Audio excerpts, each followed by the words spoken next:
Assalamualaikum warahmatullahi wabarakatuh. Izin memaparkan tugas 2B, agenda ketiga Latsar CPNS Kemenhub 2025 mengenai tugas learning journal.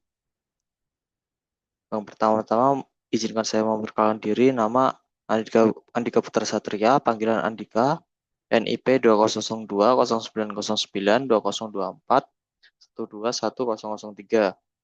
Daerah asal Semarang, unit kerja yaitu di BPTD kelas 2 Kalimantan Barat, yang berdomisili di Kalimantan Barat, dengan jabatan petugas transportasi darat, pendidikan terakhir D3 permasalahan kapal, lulusan dari Politeknik Pelayaran Sulawesi Utara. Manajemen ASN. Manajemen ASN untuk tugas pokok dan fungsi saya sendiri sebagai petugas transportasi darat adalah: satu, mengatur, mengawasi, dan mengendalikan lalu lintas dan angkutan jalan. Yang kedua, melaksanakan pelayanan dan pengawasan terhadap angkutan umum sesuai trayek dan izin operasi. Yang ketiga, melakukan pengawasan teknis kendaraan termasuk uji kir dan kelaikan kendaraan. Yang keempat, memberikan edukasi dan sosialisasi kepada masyarakat mengenai peraturan lalu lintas dan keselamatan. Yang kelima, mendukung pengawasan dan penegakan hukum, bekerja sama dengan kepolisian, polantas, dan instansi terkait.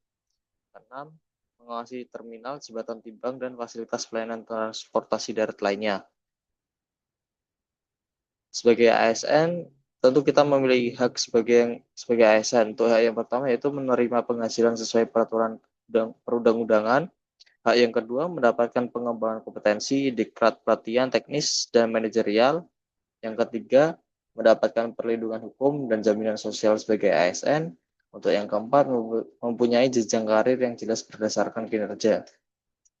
Sebagai ASN, kita juga memiliki kewajiban yang pertama yaitu melaksanakan tugas dengan penuh tanggung jawab, disiplin, dan integritas.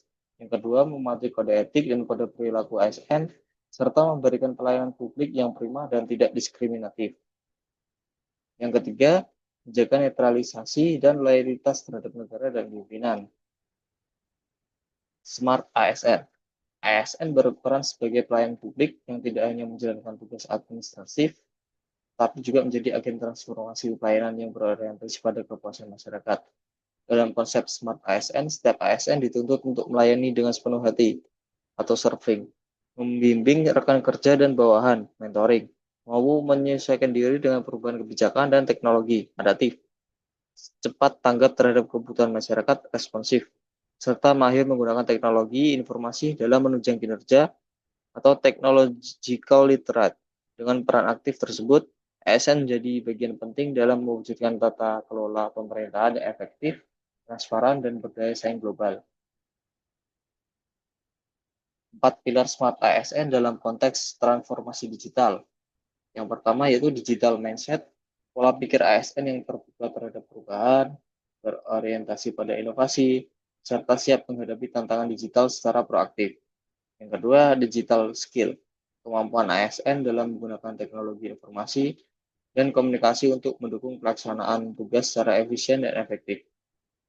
Pilar yang ketiga yaitu digital culture, budaya kerja ASN yang kolaboratif, transparan, cepat, dan berbasis data dengan pemanfaat teknologi sebagai bagian dari rutinitas kerja.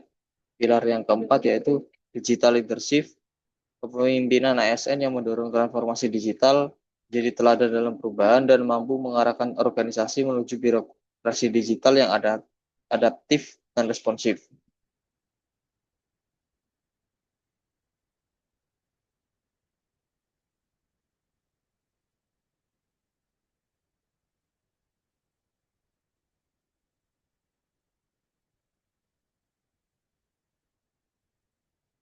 Menjadi ASN profesional menuju purnabakti.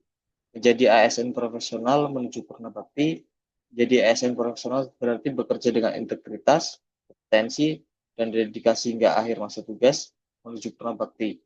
ASN harus tetap semangat melayani, menjaga etika, dan meninggalkan jejak positif sebagai teladan bagi generasi penerus. Sekian yang dapat saya sampaikan, kurang lebihnya mohon maaf. Assalamualaikum warahmatullahi wabarakatuh.